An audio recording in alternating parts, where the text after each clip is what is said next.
Muy buenos días. Son las 9 en punto de la mañana de este miércoles 15 de enero del año 2025. Uno en enero tiene la tendencia a decir todavía el año anterior, ¿no? Estamos a 15 de enero. Hoy es el Día del Maestro en Venezuela, así que vamos a hablar, por supuesto, de los maestros. En este momento usted está en Conexión.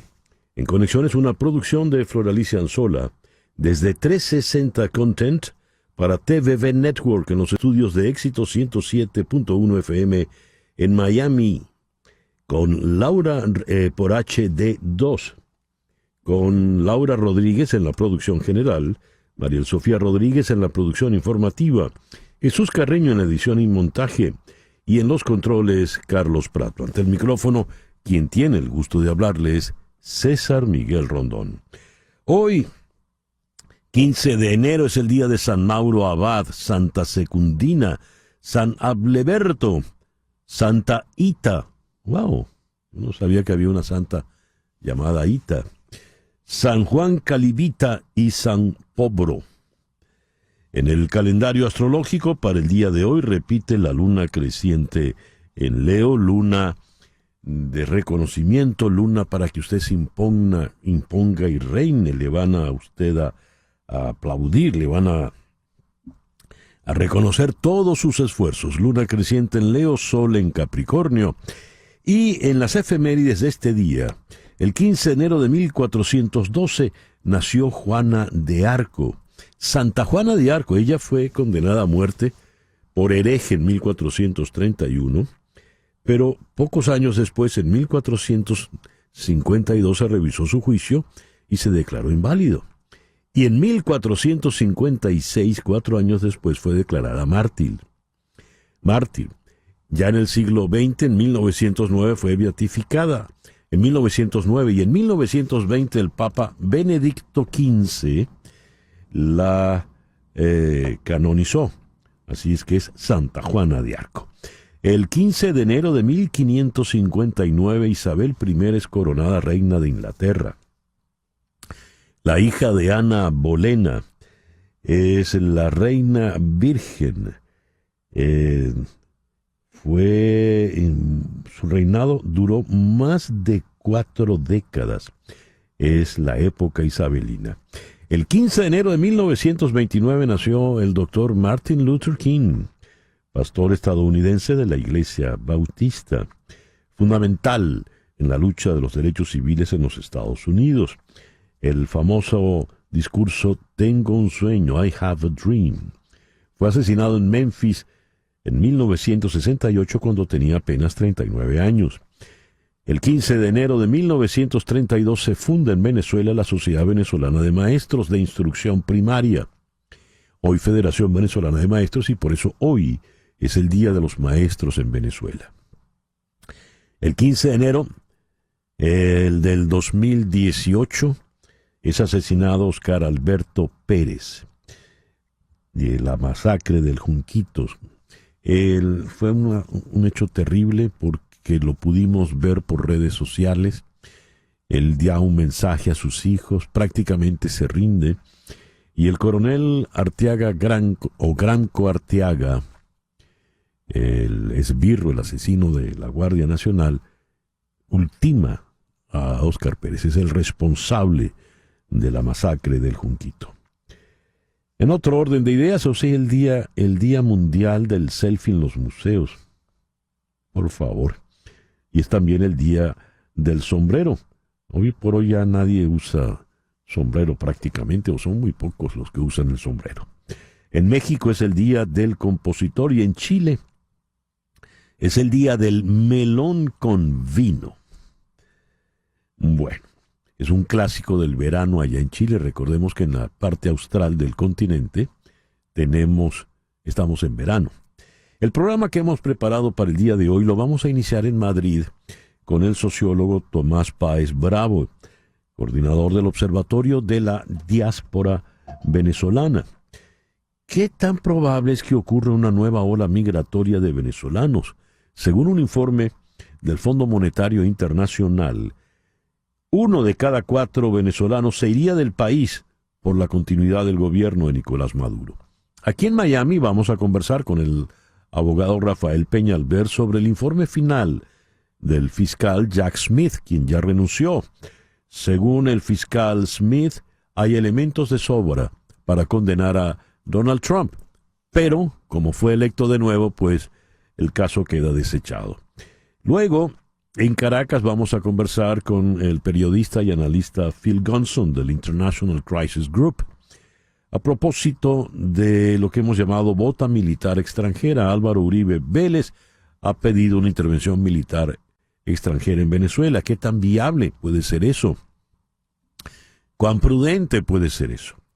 En Madrid, a donde regresaremos, vamos a conversar con el periodista colombiano Juan Carlos Iragorri, quien ha sido un veterano de varios medios, incluyendo The Washington Post. Con él vamos a hablar del giro que están teniendo los medios en este regreso de Donald Trump a la Casa Blanca. Elon Musk, Jeff Bezos y Mark Zuckerberg, por ejemplo, van a tener un lugar privilegiadísimo en la ceremonia inaugural. Eso nos habla pues de la influencia de estos otros nuevos magnates comunicacionales frente a los medios convencionales. Y luego vamos a conversar con el periodista Luis Carlos Díaz sobre los presos políticos desaparecidos que tenemos en este momento en Venezuela. En Madrid vamos a conversar con la periodista y escritora, la talentosa novelista Karina Sáenz Borgo, a propósito de un maravilloso artículo que ella ha publicado, María Corina, esa mujer. El foro de hoy, el líder. ¿El líder nace o se hace? Esa es la pregunta. Vamos a contar para ello con la coach Andreina Atencio en Milán y con el semiólogo y analista político Aquiles Esté en Madrid. Ese, pues, es el programa que hemos preparado para el día de hoy, 15 de enero del 2025. El editorial con César Miguel Rondón. Nosotros pedimos una intervención internacional, preferiblemente avalada por las Naciones Unidas, que desaloje a esos tiranos del poder y convoque de inmediato a unas elecciones libres. Cita textual para Álvaro Uribe Vélez, en lo que él llamó el Plantón para la Libertad de Colombia y Venezuela. Esto en apoyo a María Corina Machado y Edmundo González Urrutia. Por aquello que propugnamos es una intervención militar internacional que desaloje a la dictadura. Esto, ¿cuán viable, cuán factible es? Lo cierto es que le ha dado el señor Uribe alientos, armas a Nicolás Maduro, que ahora dice, bueno, fíjense, me van a agredir, me van a invadir, y por ello ha llamado a esa coalición de Cuba, Nicaragua y Venezuela con los grandes padrinos, en clara alusión a Rusia y a China, para un eventual escenario conflictivo internacional. ¿Mas tiene sentido esto? Pareciera que no. Donald Trump, que está empeñado en sacar las tropas americanas del exterior y darle la espalda a cualquier conflicto bélico, no va a aupar una jugada como esta. No lo hizo en su primer gobierno, según abundantes testimonios de los que fueron sus principales acompañantes en esa gestión, menos lo va a hacer ahora.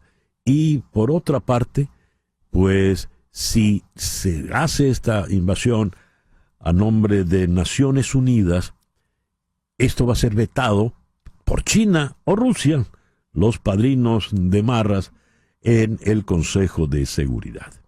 De forma que no tiene sentido la solicitud del presidente Uribe Vélez.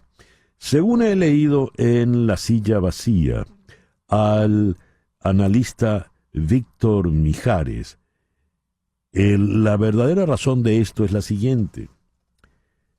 Los analistas especulan que detrás del discurso de Uribe o de Vicky Dávila parece haber realmente un interés por lanzar una plataforma política de cara a las elecciones del 2026 en Colombia. El uribismo no manda un mensaje hacia los venezolanos, solo busca posicionar al Centro Democrático como la fuerza antimadura en un país que lo aborrece para hacerle pagar a Petro el peso de apoyar al régimen de forma difusa o ambigua. Flaco favor le hace el señor Uribe a la causa venezolana. 9:11, una pequeña pausa y ya regresamos con las noticias del día. Y a las 9:12 vamos con las noticias más importantes de hoy. Ciudad de Guatemala. Edmundo González aterrizó en Guatemala 4 días después de la investidura de Nicolás Maduro para un tercer mandato. El canciller guatemalteco Carlos Ramiro Martínez dijo que González llegó y el presidente Bernardo Arévalo va a reunirse con él. González, reconocido por varios países como el ganador de las elecciones presidenciales, había prometido regresar a Venezuela para tomar posesión del cargo, pero el viernes pasado, cuando Maduro juró, canceló su viaje alegando que no existían las condiciones de seguridad necesarias para permitir su regreso. Venezuela tiene previsto organizar 9 elecciones este año, incluida la del Parlamento, y un referendo de reforma constitucional, bajo la sombra de las denuncias de fraude desde la oposición en las presidenciales pasadas en las que fue proclamado Nicolás Maduro. El calendario electoral incluye la renovación del Parlamento bajo control del chavismo, luego de que la oposición se marginara de esos comicios. También se eligen alcaldes y gobernaciones y legislativas, municipales y regionales, en los que hoy en día el chavismo también tiene la mayoría de los cargos. El calendario electoral integra consultas sobre proyectos comunales, una iniciativa de Maduro y toda la discusión acerca de la reforma constitucional que propone Maduro, de la que no hay detalle. Francia, Italia y Países Bajos podrán tener solo 3 diplomáticos en sus embajadas en Venezuela, por decisión de Maduro, quien considera que estos países tuvieron una conducta hostil tras su cuestionada reelección. En respuesta a la conducta hostil de los gobiernos de Países Bajos, Francia e Italia, caracterizada por su apoyo a grupos extremistas y su intromisión en asuntos internos, Venezuela adoptó la decisión soberana de limitar a 3 el número de diplomáticos acreditados en cada embajada, según cita del canciller Iván Gil. El ministro italiano de Exteriores, Antonio Tajani, convocó hoy miércoles al encargado de negocios de Venezuela en Roma para protestar enérgicamente por la falta de información sobre la detención de un cooperante italiano y por la expulsión de Caracas de 3 diplomáticos.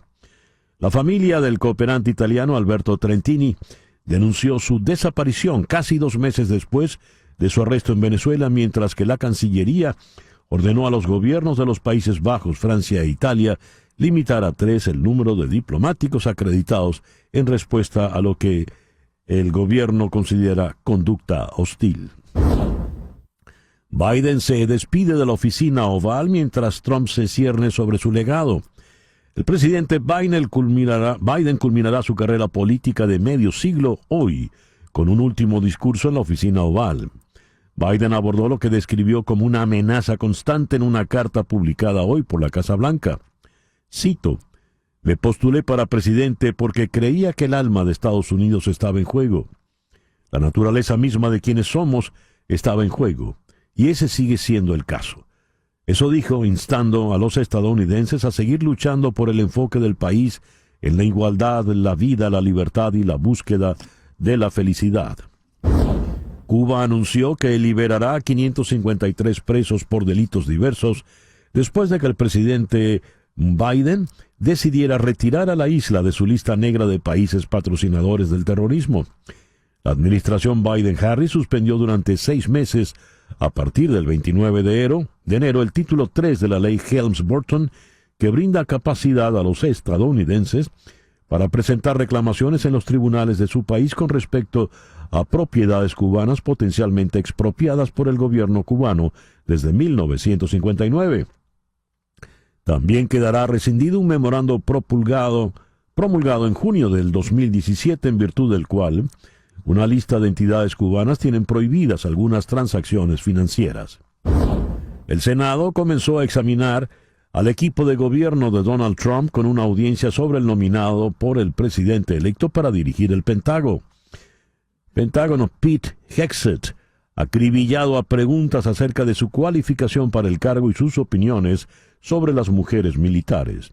Kristi Noem, la elección de Trump para el Departamento de Seguridad Interior, está prevista para hoy por la mañana, al igual que Pam Bondi para Justicia y Marco Rubio, designado como próximo jefe de la diplomacia estadounidense.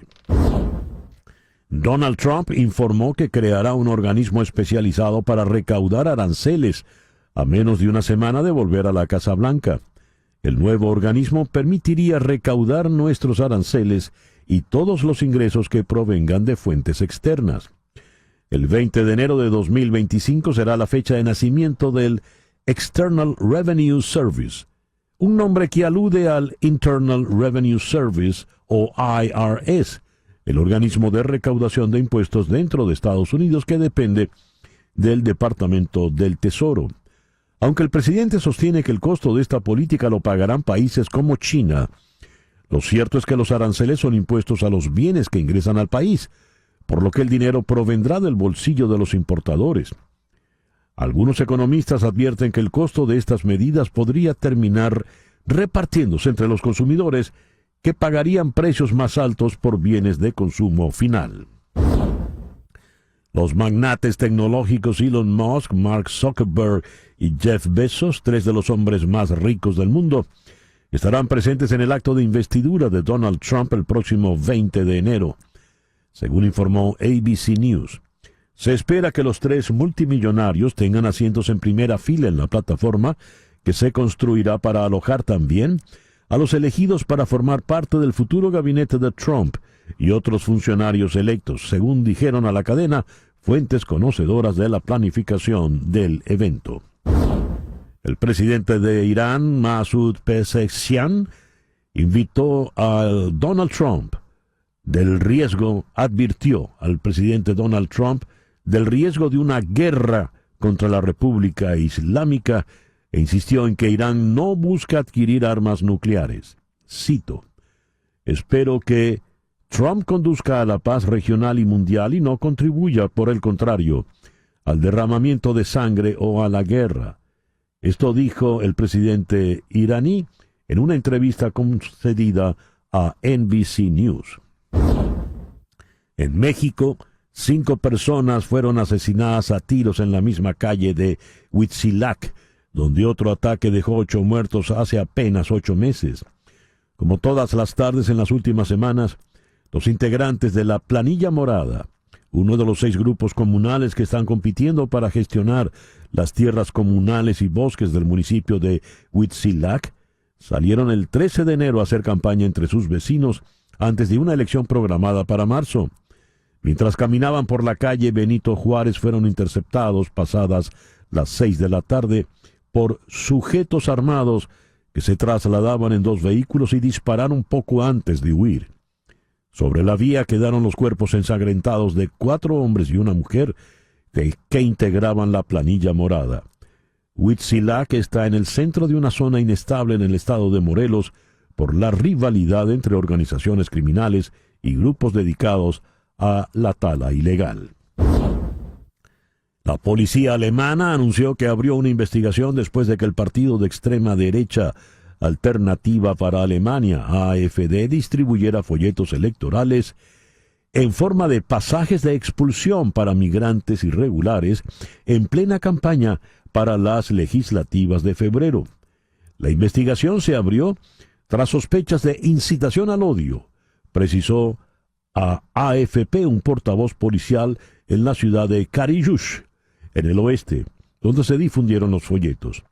En el documento está escrito: pasaje de ida en clase económica para un migrante ilegal desde Alemania y con destino a un país de origen seguro.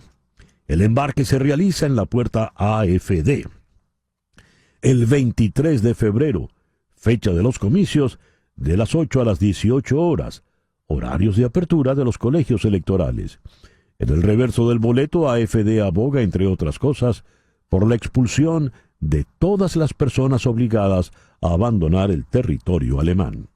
9:21, una pequeña pausa y ya regresamos con nuestra primera entrevista del día de hoy. Continuamos en breve con César Miguel Rondón en Conexión. Y bien, a las 9:24 de la mañana vamos con nuestra primera entrevista del día de hoy. Leo lo siguiente. Un informe del Fondo Monetario Internacional sostiene que 1 de cada 4 ciudadanos se iría del país por la continuidad del gobierno de Nicolás Maduro. Esto hace una proyección de 1.400.000 venezolanos más que saldrían. Vamos a Madrid, allí está el sociólogo Tomás Páez Bravo, quien es el coordinador del Observatorio de la Diáspora Venezolana. Tomás, muy buenos días, muy buenas tardes allá al otro lado del océano. Gracias por atendernos. Buenos días, César Miguel. Gracias a ti por la invitación a ser parte de tu programa y de tu audiencia. Tomás, ¿cómo calificas esta proyección, esta observación que hace el Fondo Monetario Internacional? ¿Tiene sentido para ti esta cifra? Mira, sí, yo creo que además hay cifras nuestras y de otras instituciones que corroboran la tendencia. La tendencia es a crecer de la diáspora. Los últimos datos, nosotros acabamos de presentar el último informe cuatrimestral el 31 de diciembre y encontramos que la migración a través de Brasil se multiplicó por 5. Pasamos de 120 días a 500 y tantos. Por la frontera colombo-venezolana, las dos fronteras, tanto la del Táchira como la del Zulia, se ha multiplicado también, se ha más que duplicado el número de personas que salen. Ahí es difícil saber si van a permanecer o se van a ir hacia otros lugares porque hay una migración de frontera histórica. Pero en todo caso la tendencia es a crecer. La cantidad de gente que ha pasado a través del Darién en el último semestre, en el último cuatrimestre, pese a que la gente que ha atravesado el Darién ha disminuido en términos, algo así, cerca del 38%, en el último semestre se ha incrementado el número de venezolanos que lo atraviesan. Estamos hablando del 80% de quienes han atravesado el Darién. Pero la tendencia es a crecer, sí. Esto nos pondría en un número global redondo de aproximadamente... Bueno, si estamos hablando de que en este momento tenemos 9 millones y un piquito, estaríamos hablando de que podríamos estar cerrando año por encima de los 10 millones de venezolanos fuera. Es decir, 30 y algo más de 31, 32% de la población, más de un tercio. Más de un tercio de la población. Como sociólogo, ¿qué significa esto para un país, Tomás? Bueno, es que tiene muchas implicaciones. Primero, tiene una implicación social enorme, digamos, la nueva geografía que se ha construido, la nueva presencia de venezolanos en todo el mundo, la nueva composición familiar, el cambio en la pirámide poblacional en el viejo mapa de Venezuela, las nuevas relaciones y la necesidad de que el país aproveche ese inmenso capital humano que es su mejor reserva internacional. Que es la persona, el ser humano, que es el que agrega valor, conocimiento, habilidades, innovación y productividad. Entonces, se recompone todo y hay que repensarlo todo porque es una nueva realidad, es una nueva geografía. El país en el cual tú y yo crecimos, que pertenecemos a la misma generación, no existe. Por citar solo un caso, aquel bono poblacional del cual nos ufanábamos, pues ya quedó completamente borrado. Entonces, este país que va dibujándose ahora en medio de estas circunstancias, ¿qué será en el próximo lustro, por ejemplo? A ver, César Miguel, es un nuevo país. Es decir, los venezolanos que atravesaron la frontera son ciudadanos transnacionales, se han mudado más lejos, pero no han dejado de ser país. Es decir, Venezuela es una nueva realidad, es una nueva geografía. Y hay que pensar en las consecuencias de esa realidad. Por ejemplo, tú hablabas del bono demográfico, las personas que se han ido se ubican en el segmento de edades que va entre 18 y los 40 y tantos años. Eso significa las edades productivas y reproductivas. Sí. Y eso tiene implicaciones para la seguridad social en Venezuela. Es decir, ¿cómo se va a mantener la seguridad social en Venezuela? ¿Cómo se van a mantener los niños y los jóvenes en Venezuela? ¿Cómo se van a mantener las personas mayores en el viejo mapa, pero también en la nueva realidad? Es decir, las nuevas realidades que tienen que enfrentar quienes se han mudado más lejos. Ahora, planteemos otra hipótesis. Digamos, el gobierno de Maduro no va a gobernar los 6 años que se esperan y todo cambia. De esos eventuales 10 millones aproximadamente, ¿cuántos podrían regresar al país? ¿Cuántos lo han manifestado abiertamente? Mira, los cuestionarios que nosotros hemos hecho, los primeros y los últimos, el muy reciente este año, más los que han hecho otras organizaciones en algunos países, indica el porcentaje grueso es el 80% ha dicho que no va a regresar, es decir, regresaría el 20%. Ahora, esas son cifras que pueden modificarse. En definitiva, la tendencia de todas las migraciones en el mundo, lo que se conoce, lo que se ha estudiado, es que la tasa de retorno oscila entre el 30 y el 40%, no más de eso. Ya. ¿Y cuál es entonces tu pronóstico en definitiva, Tomás? Mi pronóstico es que tiene que ver con la perspectiva con la que estamos abordando este tema. Los venezolanos que se mudaron más lejos están participando y quieren ser parte del proceso de recuperación de la democracia y de reconstrucción del país. Es decir, los venezolanos van a construir una venezolanidad global, así como los italianos, que son 80 millones de ciudadanos en Italia, pero son 200 millones de itálicos.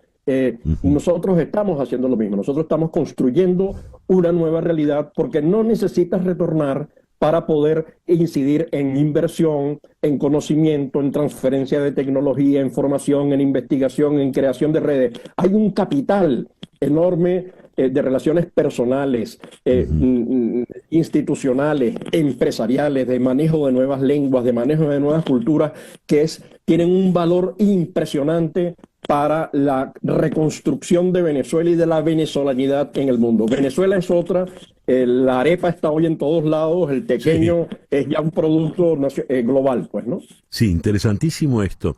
¿Hay algún parangón con otro país latinoamericano, alguna otra referencia que podamos tomar en cuenta, Tomás?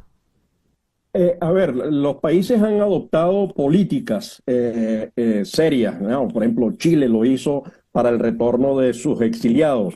Lo ha hecho Colombia con el programa, con el proyecto, bueno, ahorita no recuerdo el nombre. Lo ha hecho Ecuador, lo ha hecho México, incluso México, que no reconoce el derecho a ser elegido en el Parlamento Nacional, sin embargo reconoce el derecho a ser elegido en los parlamentos regionales de las regiones fronterizas, Oaxaca, etcétera, porque eso le permite vincularse con su diáspora que vive en Estados Unidos y que con la cual mantienen incluso con programas de inversión muy exitosos. Lo ha hecho la India, lo ha hecho China y Venezuela lo está haciendo. Venezuela está creando su propio modelo diaspórico y de trabajo y de organización de la diáspora en todo el planeta.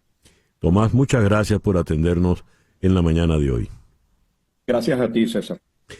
Tomás Páez Bravo es sociólogo de la Universidad Central de Venezuela y es el coordinador del Observatorio de la Diáspora Venezolana. Nos habló desde la ciudad de Madrid. Son las 9:33, una pequeña pausa y ya regresamos en Conexión.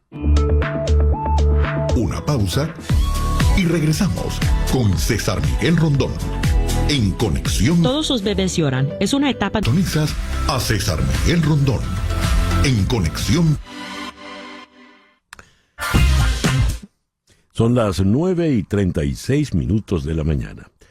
El fiscal especial Jack Smith, antes de renunciar, presentó su informe final y no le queda ninguna duda. Dice que la evidencia era suficiente para obtener y sostener una condena en el juicio a Donald Trump, juicio que ahora no procede, dado que Donald Trump pues fue electo por voluntad popular y va de regreso en pocos días a la Casa Blanca.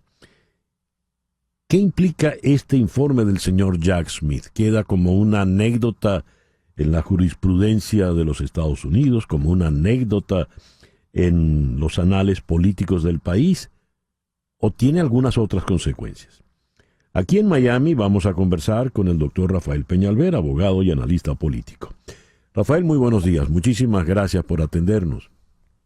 Muy buenos días, César Miguel, y muchas felicidades al comenzar un nuevo año para usted y toda la audiencia. Muchísimas gracias. A ver, ¿qué impresión te merecen este informe final del señor Jack Smith? Mira, el informe yo me lo he leído detalladamente, son 138 páginas que son devastadoras. La información que ahí se contiene es una información detallada, con testigos prominentes, que si se le hubiera presentado el caso a un jurado, yo coincido con el fiscal especial Jack Smith que la probabilidad es que se le hubiera encontrado culpable a Donald Trump, culpable de haber intentado quedarse en la Casa Blanca a pesar de haber perdido las elecciones del año 2020. Pero el día 5 de noviembre los electores de Estados Unidos fueron a las urnas y en este país los votantes tienen la última palabra. Ese día Donald Trump podía haber terminado el día perdiendo las elecciones, en ese caso si hubieran continuado estos juicios, y en toda probabilidad lo hubieran condenado a cárcel. Pero los votantes lo eligieron y en lugar de la cárcel va a la Casa Blanca. Y esa es la virtud de una democracia. Los votantes tienen la última palabra. A ver, esto nos da dos lecturas distintas. Nos ponen dos perspectivas. Una, la perspectiva jurídica, legal. ¿Por qué el fiscal Smith está tan convencido de la condena? Tú mismo al leerlo no tienes ninguna duda al respecto. ¿Por qué?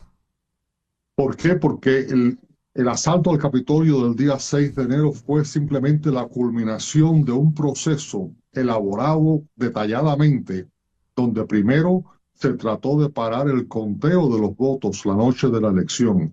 Después se le puso presión a los distintos oficiales de los estados de Michigan, de Arizona, de Georgia, para que cambiaran el voto de los electores. En otras palabras, que se crearan electores ficticios que votaran a favor de Donald Trump, a pesar de que Donald Trump había perdido esos estados. Posteriormente, el presidente invitó a la Casa Blanca a los líderes legislativos de algunos estados para pedirles que convocaran sesiones especiales de las legislaturas de esos estados para cambiar el voto popular. Después el presidente personalmente llamó, y hay grabaciones de estos, llamó a los secretarios de estados, algunos estados, y en el de Georgia tenemos la grabación donde se le pide que cambie, que consiga, que invente 11.800 votos, que es lo que le faltaba para ganar el estado. Ya cuando todo eso falló, empezaron los retos en las cortes, y todas las cortes, con excepción de una, rechazaron, y fueron más de 40 casos, todos rechazaron el argumento de Donald Trump de que había habido fraude en las elecciones. Y ya cuando todo estaba ya lo único que le faltaba era tratar de ponerle presión al vicepresidente Pence para que el día del conteo electoral, el día 6 de enero, que Pence se prestara a rechazar los electores de los estados donde Trump había perdido 4 estados y que tratara de posponer el conteo para darle más tiempo para que él lograra cambiar el voto electoral de esos estados.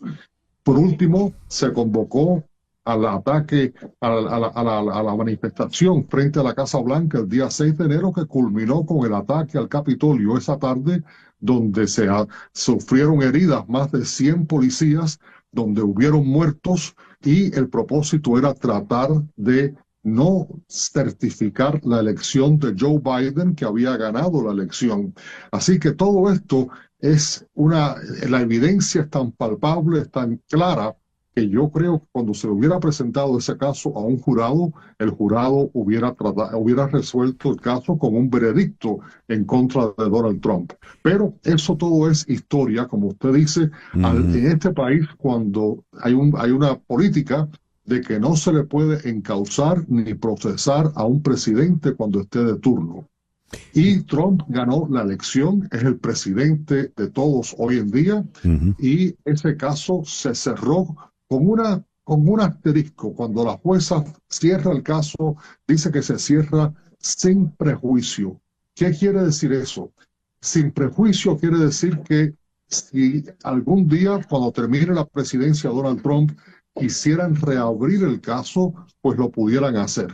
Eso es algo muy poco probable. La justicia demorada es justicia olvidada. En 4 años se mueren los testigos, se pierde la evidencia. Así que, en todas las razones, Donald Trump logró lo que nadie ha logrado. Le ganó al Departamento de Justicia con su táctica de dilatar el caso. La Corte Suprema lo ayudó cuando la Corte Suprema también se demoró tanto tiempo en resolver el caso, y por último le dio inmunidad presidencial. Así que es una victoria total por parte de Donald Trump con respecto a estos casos. Bien, la segunda lectura, la segunda perspectiva. El pueblo estadounidense le elige. ¿Qué quiere decir esto? ¿Que no le importa el veredicto? ¿Que para el pueblo estadounidense Donald Trump es inocente independientemente del delito que haya cometido, que el pueblo le perdona en cualquier caso? ¿Qué lectura le podemos dar entonces a esa decisión electoral? Mira, yo creo que el fenómeno de Donald Trump, y es un fenómeno porque es la resucitación política, el triunfo político más grande en la historia de los Estados Unidos. Una persona que, repito, podía haber ido a la cárcel y termina en la Casa Blanca. Pero yo creo que ese fenómeno de Donald Trump, que está alimentado por un resentimiento, el tema principal de su campaña fue el tema de la deportación masiva de los inmigrantes, la forma del desprecio con que se habla de las instituciones. Yo creo que Donald Trump es un síntoma de una enfermedad mucho más profunda. Y esa es una enfermedad del sistema político norteamericano que depende tanto en el dinero para las campañas, que tiene un partido demócrata que no tiene un líder en realidad. Hay un vacío político en este momento, un descontento que es serio. Es una situación de verdad seria para nuestra democracia. Y Donald Trump logró canalizar, logró tocar esa vena que corre desgraciadamente en una minoría, pero una minoría importante del cuerpo político norteamericano, una vena que se nutre del racismo, de los sentimientos anti-inmigrantes. Él logró canalizar esos sentimientos y al mismo tiempo que tenía una oposición en Joe Biden, una persona ya mayor, vencida, que no pudo expresar los logros de su administración, y su vicepresidenta, cuando cogió el mandato ya en el último minuto, con 6 semanas antes de las elecciones, 3 meses antes de las elecciones, pues no pudo canalizar una alternativa de verdad seria al fenómeno popular de Donald Trump, y los que simpatizan con Donald Trump simpatizan con él a la ciega. Sí. Ahí no les importa si fue convicto o no fue convicto, no. Los trumpistas son trumpistas hasta el final. Rafael, muchísimas gracias por estas reflexiones. Muchas gracias, y esperemos que el próximo lunes, cuando tome la presidencia, hay que desearle lo mejor a él y a su administración, porque por supuesto, es la administración de todos. Así es. Así es. Muy interesantes tus reflexiones del día de hoy. Muchísimas gracias. Y bien, a las 9:50 vamos ahora a la ciudad de Caracas, donde está el periodista y analista senior para la región andina del International Crisis Group, el amigo Phil Gunson. Phil, muy buenos días. Muchísimas gracias por atendernos. Buenos días, César, y feliz año. Feliz año, Phil.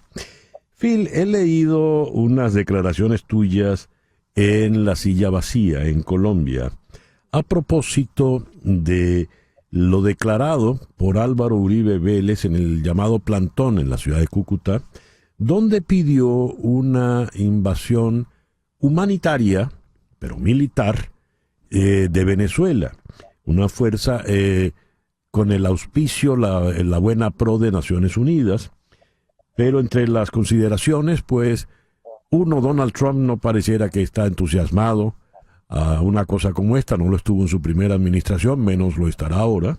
Dos, algo en Naciones Unidas no usa los cascos azules para tumbar o cambiar gobiernos, y en todo caso en el Consejo de Seguridad seguramente vendría el veto de China y Rusia, a los países a los que ya Nicolás Maduro habló de sus grandes padrinos internacionales. ¿Por qué el señor Álvaro Uribe lanzó esta solicitud? Bueno, habría que preguntarle al expresidente Uribe, yo creo. Pero a mí me parece que este tipo de declaración del otro lado de la frontera por parte de políticos de ese nivel colombianos no nos hace ningún favor aquí en Venezuela. Me parece que son declaraciones que buscan fundamentalmente influir en la política colombiana. No hay que olvidar que viene dentro de relativamente poco una elección presidencial en Colombia y creo que la utilización del tema Venezuela para fines políticos internos de Colombia realmente es negativo para todo lo que tiene que ver con la resolución de la crisis venezolana. Entre otras cosas, las diatribas entre el presidente Petro y el expresidente Uribe, el expresidente Duque, creo que son realmente, desde este punto de vista, desde este lado de la frontera, es un espectáculo bochornoso que nada nos ayuda. ¿Por qué no le conviene, no le ayuda a la causa de la democracia venezolana una declaración como esta, Phil? Yo creo que entre otras cosas porque la causa de la democracia en Venezuela no es un tema ideológico. Este no es un tema de derecha versus izquierda. No es un tema digamos, que divida a la gente en términos ideológicos. Debería dividir a la gente simplemente en términos de si están a favor de la democracia o no. Y eso incluye a gente de ambos lados del espectro político. Entonces, a mí me parece siempre muy negativo cuando se asocie esta lucha, esta causa aquí, con una causa de anticomunismo o de simple antichavismo. Yo creo que es igual que en muchos otros países alrededor del mundo, es una causa que debería unirnos a todos los que estamos a favor de la democracia. A ver, ¿cuál es la factibilidad real de presencia de ejércitos extranjeros en Venezuela? Bueno, si estamos hablando de una intervención para derrocar al presidente Maduro, creo que diste ya algunas de las razones por las que eso no va a suceder. A Venezuela, los venezolanos no nos vienen a salvar ningún ejército extranjero. Nadie, evidentemente el más señalado es el gobierno de Estados Unidos porque es el que tiene la fuerza militar que potencialmente lo podría hacer. Y como bien decías tú, Donald Trump no lo hizo a pesar de las muchas amenazas veladas en su primer gobierno y tampoco le va a interesar ahora. Uno podría decir un poco en broma que va a estar muy ocupado invadiendo Panamá, Groenlandia y Canadá, pero digamos, hablando en serio, no va a suceder.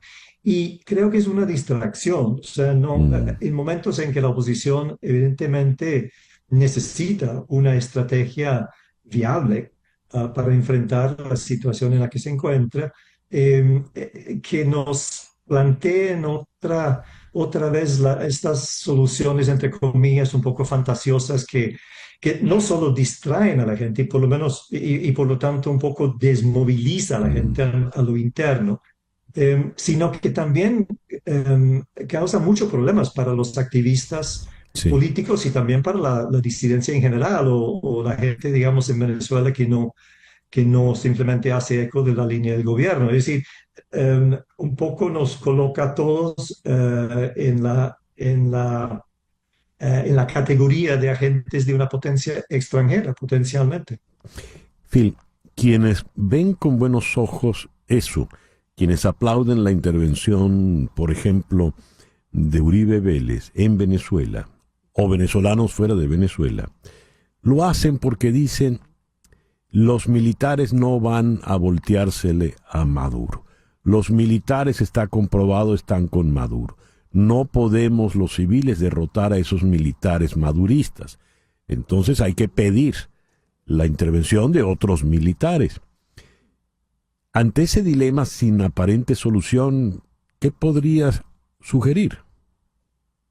Sí, la pregunta es muy válida. Yo entiendo perfectamente a la gente, su frustración, la sensación de que, bueno, hemos intentado todo y Mm, hasta le ganamos por paliza a Maduro en la elección presidencial de julio y no, y aún así no entregan el poder. Entiendo esa frustración.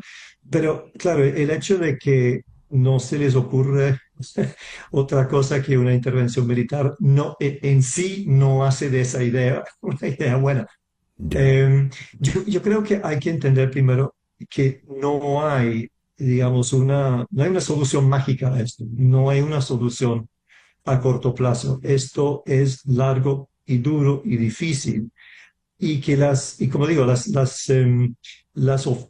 ofertas o el planteamiento, digamos, en esta forma de soluciones instantáneas, que evidentemente son muy Ujú. atractivas para mucha gente. Eso yo creo que nos distrae de la necesidad de construir algo a mediano y largo plazo. ¿A qué me refiero con eso? Obviamente en este momento es muy difícil pensar en cualquier negociación con el gobierno de Maduro. De hecho, el gobierno desde julio ha cerrado prácticamente todas las vías Sí. de comunicación con la oposición Ujú. y con el mundo externo. Pero eso no quiere decir que eso sea para siempre. Maduro está, de hecho, en una situación, creo yo, mucho más débil que el 2019. Ujú. Está enfrentando no solamente la oposición, aparentemente, de la gran mayoría de los venezolanos, sino que mucha gente de su propio lado está, Ujú. o sea, empieza a cuestionar como nunca antes su liderazgo. Entonces él individualmente creo que tiene un desafío muy grande por delante en cuanto a la gobernabilidad en este tercer periodo.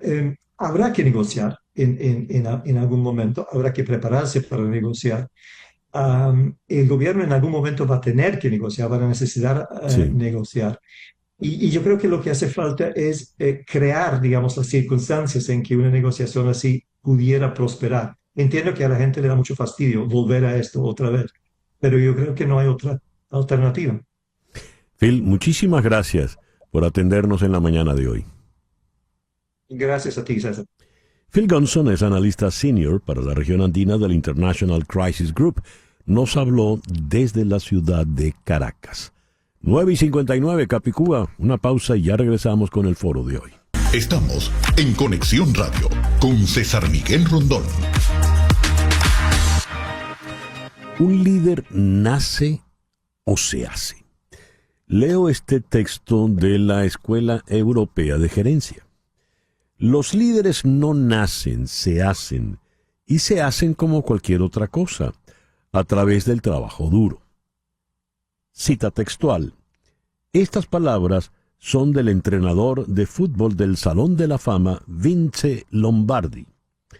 En esta cita surge la creencia de que el verdadero liderazgo viene a través de la experiencia, la determinación y la pasión. Otros sostendrán, sin embargo, que muchos líderes nacen con características de liderazgo. Estos líderes natos, entre comillas, como a veces se les llama, están a la altura de las circunstancias porque así son. Entonces, la pregunta sigue en pie. ¿Los líderes nacen o se hacen? ¿Hay verdad en ambos lados de la moneda? Esa es la pregunta que tenemos para nuestro foro del día de hoy. En la ciudad de Milano, al norte de Italia, está la coach Andreina Atencio. Andreina, muy buenos días, gracias por estar con nosotros. Buenos días, yo feliz de este tema que traes hoy. Muy bien, y un poquito más abajo y hacia el oeste, siguiendo en Europa, en la ciudad de Madrid está el semiólogo y analista político, experto en temas de comunicación política, Aquiles Esté. Aquiles, muy buenos días, aunque para ustedes dos ya son las horas de la tarde. Gracias por estar con nosotros. Un gusto, gracias por la invitación. Comenzamos con Andreina. ¿Los líderes nacen o se hacen? Yo pienso que nacen y se hacen. Es decir, hay algunos que tienen una predisposición natural, de esos que tú ves desde pequeño y tú dices, no, pero es que ese muchacho desde pequeño dijo lo que iba a hacer, porque tiene ciertas características, rasgos, actitudes que favorecen su liderazgo. Más la experiencia me dice, César Miguel, que la persona también desarrolla competencias, habilidades de todo tipo, emocionales, comunicacionales, y que independientemente si es introvertido o extrovertido, puede desarrollar esas competencias para poder ser un líder poderoso, inspirador. ¿Tú cómo lo ves, Aquiles? Yo coincido, yo creo que se dan ambos casos, una mezcla y un diálogo de condiciones, de predisposiciones y factores ambientales. Hay muchos líderes que, por ejemplo, tienen una epifanía, digamos así, o Sí. atraviesan un evento crítico, grave, ¿no? ¿Qué hace a Batman, ¿no? Bueno, que le asesinan en su cara cuando es niño a un empresario multimillonario, filántropo de Nueva York, le asesinan en su cara a sus dos padres y eso lo hace el líder de la ciudad. El líder probablemente no sabemos si es Batman o el empresario. ¿Cómo se llama? Bruce Wayne. Sí. Pero bueno, pasa por esa situación tan crítica y se hace un líder. Hay otros, bueno, que tienen, como dice Andreina, las condiciones y van a buscar esa conducta en la vida, van a aprender a desarrollar liderazgo, pero incluso eso sucede también. Hay muchas personas que tienen esas condiciones y esas predeterminaciones y no encuentran el ambiente para desarrollar todo su potencial de liderazgo. De modo que hay una baraja de opciones que respondan a lo que sucede en la realidad, ¿no? Evidentemente este foro lo hemos convocado pensando en la realidad venezolana, ¿verdad? En estos 25 años, en este cuarto de siglo, hemos tenido líderes que no han estado a la altura o que quizá estuvieron pero no el tiempo suficiente y fueron derrotados, y hay otros que se han mantenido. Es decir, el caso de María Corina Machado es interesante porque ha estado desde un primer momento, desde, si entendemos que ejercía ya roles de liderazgo desde los tiempos de la organización civil Súmate. Claro, entonces vienen las comparaciones con el pasado. Rómulo Betancourt, por ejemplo, o Carlos Andrés Pérez, por ejemplo. Me gustaría tu opinión sobre María Corina, Andreina. Fíjate que creo que es un caso tan interesante porque además ella viene de unos padres, de una familia, y tuvo todo un sistema familiar que estimuló ciertas inquietudes, preocupaciones en ella. Es decir, ese es un caso en donde yo siento que realmente en la sangre lleva esas condiciones naturales para ser líder. Ahora, ¿es ella la misma líder de la época de Súmate a la que es ahora? Evidentemente no. Y ahí vemos cómo ella ha venido desarrollando una sensibilidad, una madurez que le permite en este momento ser inspiración para tantas personas. Es decir, que me gusta ese caso que propone César, porque definitivamente allí vemos que ella nace en unas condiciones muy privilegiadas, pero que con los años viene desarrollando una inteligencia emocional estratégica que le permite ser una líder con un gran poder de influencia. Entonces ella, yo siento que es el perfecto ejemplo, inclusive de integrar la energía femenina y masculina. Es decir, yo creo que estamos hablando de una persona que realmente la podemos llamar líder inspiradora. ¿Tú cómo lo ves, Aquiles?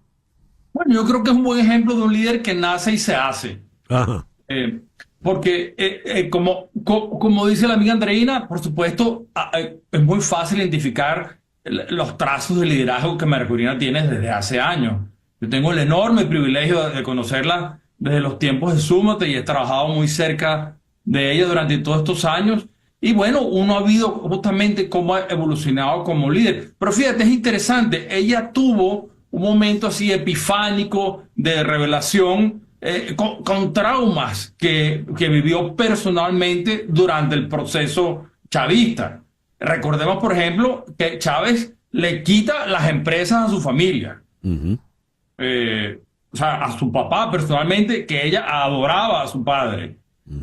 Recordemos que el chavismo le cae a golpes, esto no es metáfora, le entra a golpes y la manda al hospital con una fractura en la nariz. Y además no se puede olvidar el tenor misógino, machista, de desprecio hacia la mujer que ha tenido el chavismo durante toda su historia. Y eso lo vive un líder femenino en primera persona. Entonces, yo creo que ella sin duda tenía una serie de rasgos de liderazgo que son fácil identificarlos nuevamente, probablemente desde el colegio. Ella estudió en un colegio de monjas, entiendo yo, y quién se puede imaginar que la líder del país tiene, ¿sabe? La líder más importante político del país tiene un background protegido, pues muy cuidado, y es una persona que hoy en día se expone a los riesgos más enormes. Entonces, yo creo que es exactamente un caso casi que canónico de un líder que nace y se hace. Y además, con esto complemento el comentario. En el encuentro con la gente, con el venezolano de a pie y su sufrimiento, ella terminó de revelar unos aspectos de su liderazgo que muy pocos le conocían. Esa cosa maternal, protectora, ¿sabes? De que te voy a cuidar. Sí. Vamos a hacer una pequeña pausa. Al regreso abordemos ese elemento que no es nada menor, el hecho de que el liderazgo lo esté ejerciendo una mujer.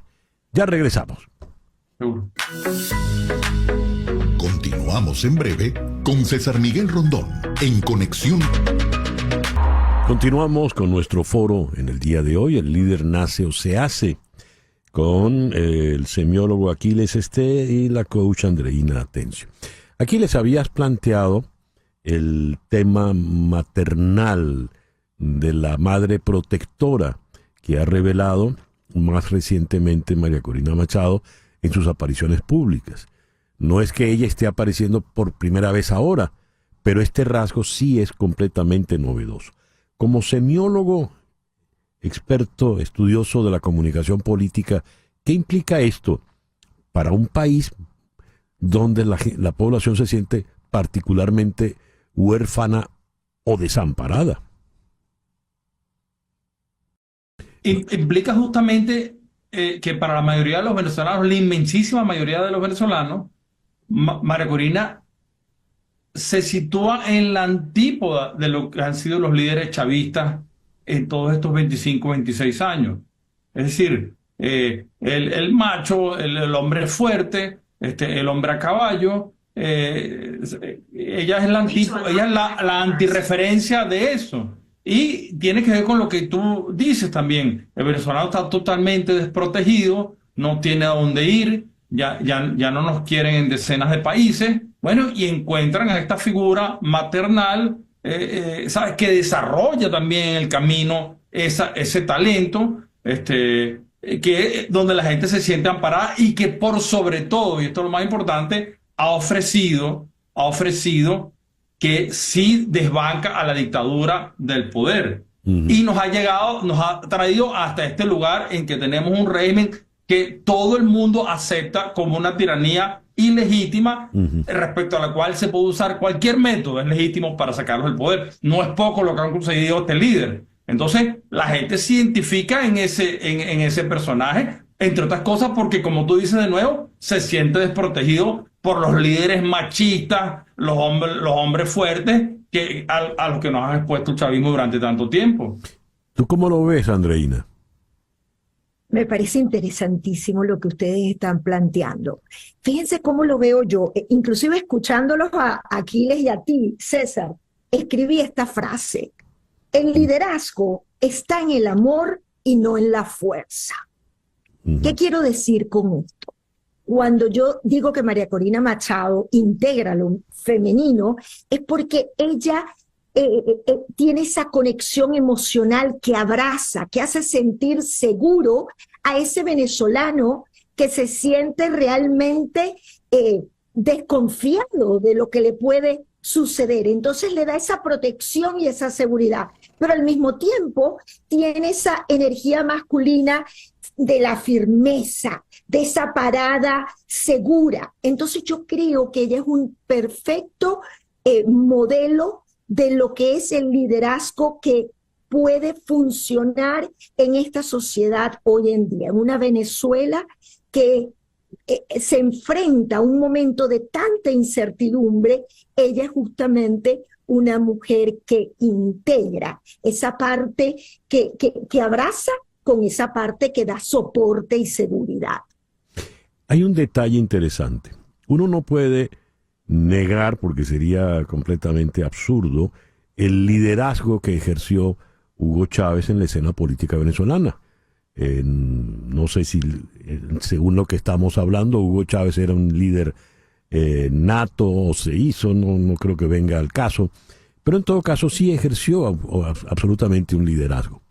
Pues bien, más allá de Hugo Chávez, ya desaparecido Hugo Chávez, ¿cuál es el verdadero liderazgo con el que cuenta el chavismo?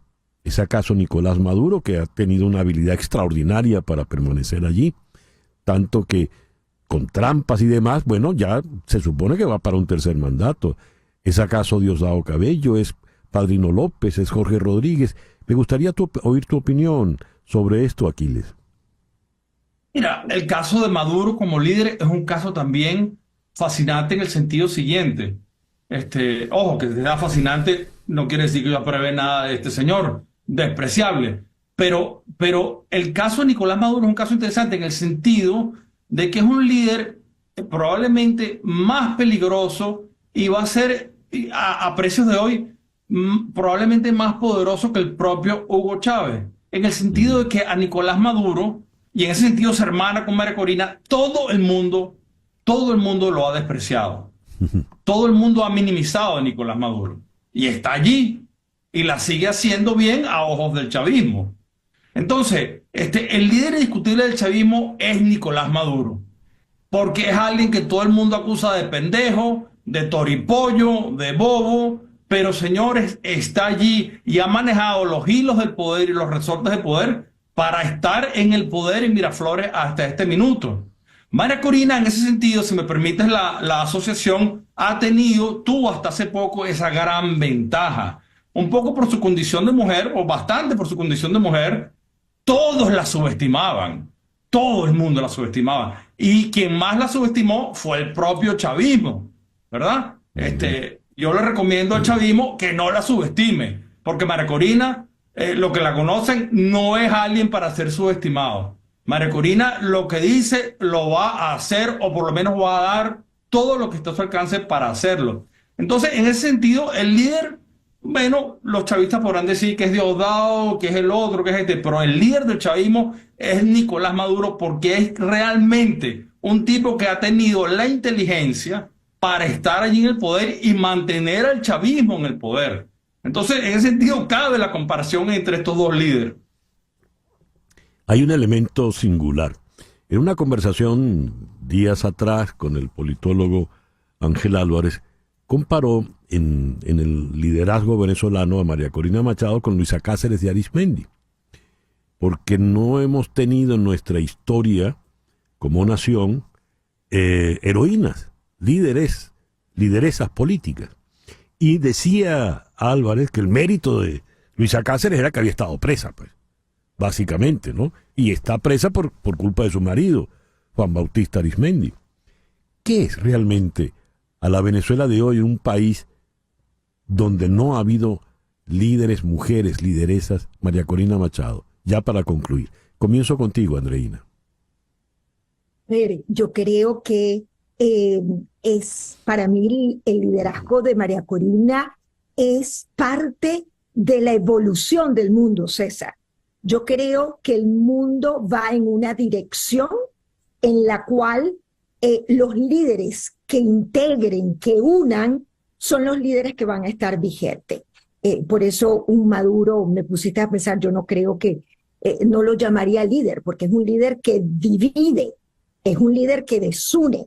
Entonces yo creo que en este mundo actual, el liderazgo femenino va con la tendencia y con la necesidad de una sociedad que busca, que pide a gritos el que seamos más colaborativos, el que integremos. Yo creo que esa es una tendencia mundial y una María Corina es parte de eso que el mundo tanto exige. Aquiles, por favor. Bueno, mira, yo más bien inscribo a María Corina en esta tendencia de líderes femeninos fuertes, ¿no? Que se inicia probablemente con figuras como Margaret Thatcher, como la Merkel en Alemania, ¿sabes? Como la Meloni en Italia. Estos liderazgos femeninos que al mismo tiempo de ser maternales son muy enérgicas, muy firmes en sus posiciones. Y yo creo que eso está llegando a las democracias. Ya llegó a las democracias occidentales y lo vamos a empezar a ver en los países del tercer mundo. Yo creo que María Corina está inscrita en esa evolución. Es interesantísimo lo que está pasando en Venezuela en ese sentido, que ya acepta como el líder principal del país a una mujer. Sí. Y mira, a mí no me cuesta para nada, esto lo digo con la razón y con el corazón, a mí no me cuesta para nada ver a María Corina en el poder en algún momento, no sabemos, de los próximos meses, años, no lo sé, eso solo sabe Dios, pero va a llegar al poder. Muchísimas gracias, Aquiles Esté y Andreina Atencio. Gracias. Una pausa y ya regresamos.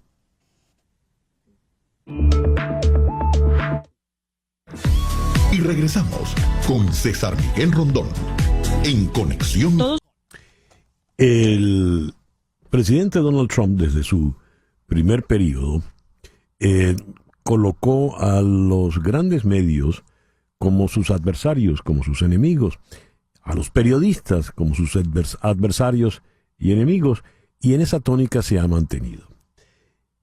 Para la toma de posesión del próximo día 20, leí la noticia esta mañana, tendrán un puesto muy privilegiado en primera fila Elon Musk, quien está al frente de la red X, Mark Zuckerberg de Meta y Jeff Bezos. Estamos hablando de 3 megamagnates de la nueva comunicación, la comunicación tecnológica, la comunicación digital, la comunicación por internet, por redes. Mientras medios como The Washington Post, ahora de Bezos, decidió no apoyar a ningún candidato y eso provocó una salida de algunos de sus periodistas más importantes. Comunicacionalmente hablando, ¿a dónde vamos? ¿Qué va a ser de los medios ahora? ¿Cómo se va a manejar la información? Un periodista veterano de los medios tradicionales y de las nuevas alternativas es Juan Carlos Iragorri. Vamos a Madrid. Juan Carlos, muy buenos días, muy buenas tardes por allá. Gracias por atendernos. César Miguel, buenos días y gracias por invitarme. Un saludo para usted y para toda la enorme audiencia de este programa. ¿Cómo nos vamos a manejar comunicacionalmente los periodistas y cómo se va a manejar comunicacionalmente el usuario de información? Pues lo que está pasando es muy grave porque evidentemente los propietarios de estas grandes redes sociales, Elon Musk de Twitter, Jeff Bezos, bueno, que tiene el Washington Post, que es un medio tradicional, Mark Zuckerberg, que tiene Facebook, Instagram y demás. El señor Zuckerberg, sus empresas tienen más de 3.000 millones de personas que tienen cuentas ahí. Facebook tiene casi 3.100 millones de personas suscritas a esta red social, es decir, más o menos el 50% de la población mundial. Pues no se sabe qué va a pasar ahora, porque resulta que estos señores, Elon Musk en Twitter, recientemente el señor Mark Zuckerberg en Meta, en Facebook, han dicho que en esas redes sociales no van a verificar la veracidad de los datos. Esto es gravísimo porque cualquier persona puede escribir pues lo que le da la gana, puede decir las mentiras que quiera y nadie en la red social puede comprobar si lo que está diciendo es cierto o no. Y dicen ellos que eso tienen que hacerlo son las personas que están en la comunidad, los que están por ahí leyendo las informaciones son los que tienen que corregir. Eso por una parte.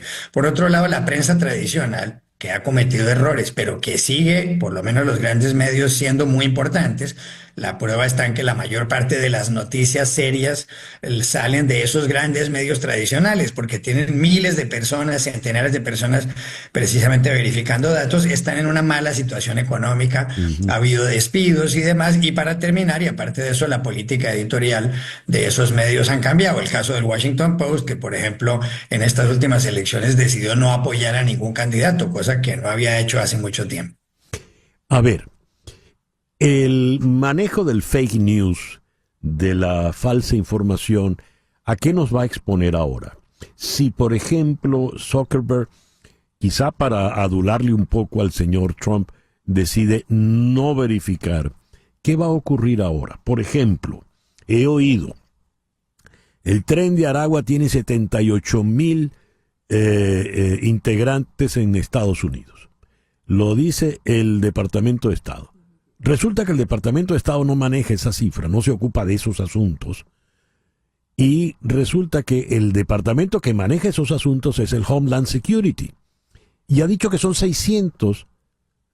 Y de los 600 solo están seguros de 100 integrantes del Tren de Aragua en todo el territorio de Estados Unidos.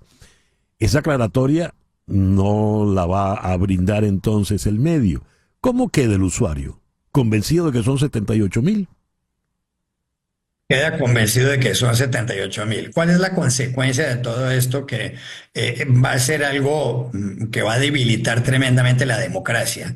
Y además porque tomar decisiones con base en datos equivocados, lo que produce son decisiones equivocadas. Esto es realmente muy dramático. Pero lo que estás diciendo es verdad. Cuando alguien como un medio de comunicación cualquiera, sin verificación de datos, da una cifra equivocada sobre los integrantes del Tren de Aragua, pues la gente queda convencida de que eso es verdad porque nadie lo rectifica, nadie lo confronta. Una de las funciones de los medios de comunicación es fiscalizar al poder, ser escépticos, es decir, no creer lo que está diciendo una fuente oficial, por ejemplo, verificar que lo que está diciendo es cierto. Si eso se acaba, vamos a terminar realmente en un mundo verdaderamente caótico. Y repito, esto va a acabar con unos sistemas democráticos muy debilitados, en donde habrá mucha gente apoyando decisiones equivocadas de los líderes políticos que van a convencer a la gente de cualquier cosa. A mí me parece muy lamentable lo que está pasando y creo que vienen tiempos muy oscuros. ¿Por qué los líderes populistas tienden a enfrentarse a los medios? Y digo líderes populistas sin distinguir en que sean de izquierdas o de derechas. ¿Por qué? Porque les incomodan. La función de la prensa, de la buena prensa, es incomodar, es cuestionar, es hacer que verifiquen las autoridades. Entonces los líderes populistas normalmente lo que hacen es polarizar llevar a la gente a unos instintos, a desarrollar unos instintos extremos, dar una serie de cifras equivocadas, de datos equivocados para tomar las decisiones que a ellos les da la gana, convencer fácilmente a sus seguidores, la mayor parte de los cuales no están verificando que lo que dicen esos líderes es verdad. Entonces, como la prensa seria lo que está haciendo siempre es incomodar a los populistas, a ellos les incomoda. Recordemos que en el primer gobierno de Donald Trump, el Washington Post sacó una lista del número de mentiras que él había dicho, pero a lo largo de su cuatrienio, de su primer cuatrienio. Pero el asunto es que ya no recuerdo cuántas eran, no sé si eran 5.000 o 50.000 al día, en un solo día podía mentir 20 veces. Entonces a una persona como él, y repito, populistas de izquierda, de derecha, como bien dices, pues siempre les incomoda la buena prensa, esa es la realidad. La tónica entonces es aceptar las mentiras, mirar para otro lado, hacernos los desentendidos, o como decimos coloquialmente, hacernos los locos frente a las mentiras. Yo creo que no. Yo creo que la función de la prensa responsable es seguir desenmascarando las mentiras que diga quien quiera que sea, un líder político, un empresario, un científico. Y yo creo que ese es el trabajo que tenemos que hacer los periodistas a un costo muy alto. Lo que pasa es que, pues cuando tenemos propietarios de tantos medios de comunicación importantes, en cierto modo entregados al poder, cuando hay poca gente dispuesta a invertir en los medios tradicionales porque no ganan tanto dinero, cuando las redes sociales han golpeado muchísimo a los periodistas, pues eso nos lleva a una situación muy complicada. Esa frase de Elon Musk diciendo que los medios acabaron y que ahora ustedes son la prensa, como si cualquier ciudadano pudiera hacer periodismo. Sí, lo puede hacer si dice la verdad. Pero como hay una cantidad, lo digo con sinceridad, una cantidad de locos diciendo locuras y bestialidades, entonces la gente, como diríamos en Colombia, se come el cuento, cree que lo que ellos están diciendo es cierto, y ahí estamos en una situación realmente muy complicada. Pero me parece que la misión de la prensa es seguir fiscalizando al poder y seguir diciendo la verdad. Juan Carlos, muchísimas gracias por estos minutos en la mañana de hoy. Muchas gracias, César Miguel, y a todos los oyentes. Juan Carlos Iragorri es un veterano periodista colombiano, nos habló desde Madrid. Una pequeña pausa y ya regresamos en Conexión.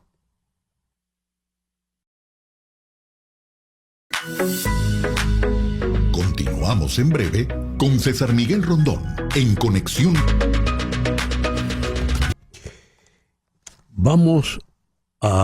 Ayer leíamos la carta del padre general, el padre superior de la Compañía de Jesús en el mundo, el sacerdote, el jesuita venezolano Arturo Sosa, pidiendo la liberación de Carlos Correa. Carlos Correa, un egresado de la Universidad Católica Andrés Bello de Caracas, Universidad de Jesuitas, quien ha trabajado con los jesuitas por mucho tiempo, pues el padre Sosa le conoce bien y por ello pidió de manera encarecida su libertad. Mas, ¿qué sabemos de Carlos Correa al día de hoy, miércoles 15? Le pregunto esto a un destacado defensor de derechos humanos y periodista como lo es Luis Carlos Díaz. Luis Carlos, muy buenos días. Gracias por atendernos. César Miguel, un buen día y gran abrazo. ¿Qué sabemos de Carlos al día de hoy? Su estatus actual es de desaparición forzada. Eso significa que hasta los momentos su familia y sus compañeros de trabajo saben que fue detenido por agentes de seguridad del Estado, pero cada día, desde hace 8 días, han acudido tanto a los centros de detención conocidos en Caracas como a la Fiscalía, a la Defensoría y a los tribunales, pidiendo saber dónde está o cómo está, y en todos los casos les han negado que lo tengan, que esté allí, cómo está él, y esa negación de información es lo que constituye la desaparición forzada, porque al mismo tiempo, en una declaración que se dio a una periodista del gobierno, un funcionario de alto nivel llamado Diosdado Cabello dijo que sí, que ellos lo tenían y que Carlos Correa estaba en alguna actividad irregular. Son dos cosas independientes. Una cosa es que el Estado te diga, estamos investigándote, estás en una causa, estás en algo así, pero la otra es que en este momento sus familiares no saben cuál es su centro de reclusión, no saben si tiene acceso a sus medicinas, que las necesita, no saben si ha bebido agua potable o si ha tenido acceso a alimentos, y eso es sumamente grave porque hay intencionalidad de parte del Estado. Y lo más grave, y con esto cierro, César, es que se ha llevado una figura que se llama habeas corpus, que es una solicitud de ver dónde está la persona corporalmente, dónde está, y que el Estado se la ha negado. O sea, se ha negado a recibir ese derecho, esa petición de parte de los familiares. Particularmente me afecta en términos personales porque Carlos Correa fue quien llevó el habeas corpus, en mi caso, a la Fiscalía en el año 2019, acompañando a mi esposa. A ver, ¿cómo se explica, Luis Carlos, que Cabello diga públicamente que sí lo tienen y que los organismos de seguridad del Estado, que lo pueden tener o que sospechamos que lo tienen, digan que no? ¿Cómo se explica eso? Es que lo que no dicen es dónde está ni cómo está. Y a eso que se llama desaparición forzada tiene una explicación, y es que la persona está sustraída del sistema formal de justicia. Lo que se espera en un país con Estado de Derecho, aunque sabemos que Venezuela no lo es que una persona cuando está detenida está bajo la custodia del Estado y es absoluta responsabilidad del Estado en todo lo que le pueda pasar. Cuando ocurre esta situación donde el Estado niega el paradero de alguien, aunque ellos lo tengan, en realidad lo que te están diciendo es que no se hacen responsables de nada de su integridad y que más bien aumentan el sufrimiento de los familiares y los amigos, porque esa es la otra. La desaparición forzada se considera también un crimen de lesa humanidad, no solamente porque daña a la víctima, sino que está dañando a toda la sociedad.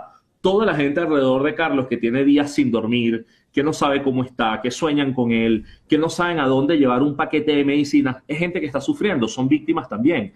Y cuando eso en Venezuela se pone en el marco de que es sistemático contra la población por parecer disidentes políticos, pues es más grave. Porque en paralelo a Carlos, ese mismo martes, el martes de la semana pasada, fue detenido Enrique Márquez. Y la situación de Enrique Márquez es exactamente igual.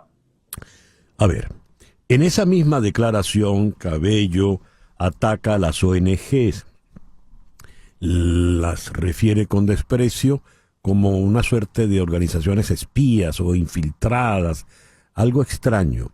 Y he leído un tuit de Ligia Bolívar, también defensora de derechos humanos, también vinculada a la Universidad Católica Andrés Bello, donde muestra una fotografía del actual defensor del pueblo, Alfredo José Ruiz Angulo, quien fue defensor de derechos humanos junto con Carlos Correa y estuvo apadrinado o patrocinado por estas ONGs que ahora el régimen critica. ¿Cómo se puede explicar esto, Luis Carlos? Alfredo Ruiz fue miembro de una ONG que tenía mucha historia en Venezuela y que luego se diluyó, llamada la Red de Apoyo por la Justicia y la Paz. Y la importancia de esa fotografía de Alfredo Ruiz cuando era defensor de derechos humanos, que estaba sentado junto a Carlos Correa y Ligia Bolívar en Ginebra, es que estaban hablando de desaparición y tortura. La Red de Apoyo fue una organización en su momento, cuando tenía principios, que trabajaba estos temas y que además los reclamaba. Decía que en Venezuela había prácticas de desaparición forzada y de tortura, y de hecho ayudaron a crear la ley contra la tortura. Que después hayan sido cooptados y muchos de sus miembros han terminado trabajando para el chavismo, pues es una desgracia para el movimiento de derechos humanos, porque estamos hablando de personas que manejan el lenguaje, que manejan los métodos, que conocen a la red, al músculo de sociedad civil que trabaja estos temas y que han sabido pues atacar o desarticular o estigmatizar a sus viejos compañeros. Pero es que el caso de Alfredo Ruiz es aún más curioso porque ya los informes de la Misión de Determinación de Hechos de la ONU han detallado que no está haciendo su trabajo, que desde que es defensor del pueblo la gente pues está más desasistida que antes. Entonces estamos hablando de un experto o alguien que se hizo llamar experto que está siendo utilizado o que ahora es un actor activo de la violación masiva de derechos humanos. Eso es de las cosas más atroces porque es el chavismo utilizando gente del sistema o pervirtiendo gente que tiene conocimiento del sistema para usarlo en contra de los propios defensores. Un traidor, entonces. Bueno, lo digo yo, Luis Carlos, no te preocupes. Es un traidor. A ver, Enrique Márquez, que lo mencionaste, ¿qué sabemos de él? De Enrique Márquez no se sabe absolutamente nada y su situación es aún más grave por dos razones. Primero, en un primer lugar, no hubo tantas acciones por él porque ya él había sido detenido unos meses atrás y lo liberaron. Fue detenido y liberado en menos de un día, entonces hubo gente en su círculo que decía, bueno, esto se puede resolver, esto es pasajero y demás. Eso hizo que se tardara más en activarse los mecanismos de petición por él. Luego llegaron 9 y 10 de enero, que fueron unos días muy convulsos para el país, y este fin de semana que hemos tenido atravesado. Y es ahora que hay mucho más movimiento, incluso su partido está tratando de abogar por él. Pero es que además en el caso de Enrique Márquez hay una condición de salud importante que hace urgente, tan o más urgente que en el caso de Carlos Correa, que reciba atención. Entonces hay gente de su familia tratando de llegar a Caracas para luego buscarlo en Caracas y hacer este recorrido que ya la familia y los amigos de Carlos Correa tienen una semana haciendo, que es lamentable porque el Estado está obligado a informar. Y esa es la otra. Incluso ante la estigmatización que hay, donde a la gente la acusan de terrorista, la acusan de conspiradora, le inventan telenovelas de todo tipo, incluso allí el Estado pudiese tener formas y dentro de esas formas seguir con su telenovela, pero no vulnerar mucho más a las personas, lo que te demuestra que hay una intencionalidad de hacer daño extra. O sea, ya no solamente tenerlos detenidos, sino tenerlos absolutamente vulnerables. ¿Eso qué hace, César? Que la sociedad pues tenga más miedo, que se inhiba, que mucha gente trate, ¿sabes?, como de resguardarse. Eso explica quizás por qué otros defensores, otras organizaciones han tardado tanto en hacer comunicados, en responder, en moverse. Claro, porque hay miedo y ese miedo lo que va haciendo es que carcome y fractura la posibilidad que tiene la sociedad de defenderse a sí misma. Sí, horrible. Luis Carlos, muchas gracias por atendernos en la mañana de hoy. Muchísimas gracias a ti, César Miguel, por la sensibilidad y bueno, esperemos que Carlos Correa aparezca pronto. Así es. Luis Carlos Díaz. Una pequeña pausa y ya regresamos. Continuamos en breve con César Miguel Rondón en Conexión. Leo lo siguiente. En un país atado al caudillismo, las mujeres ejercen dentro de sus casas un poder que en la calle no está política ni económicamente representado. Por mucho que sean ellas quienes sostengan familias enteras, no se les reconoce su centralidad. No están en el relato, aún manteniéndolo vivo y conservando un sentido de la dignidad que solo puede mostrar una madre al recoger de la morgue a un hijo tiroteado o de cargar con lo poco que quede para cruzar la frontera con su familia a cuestas.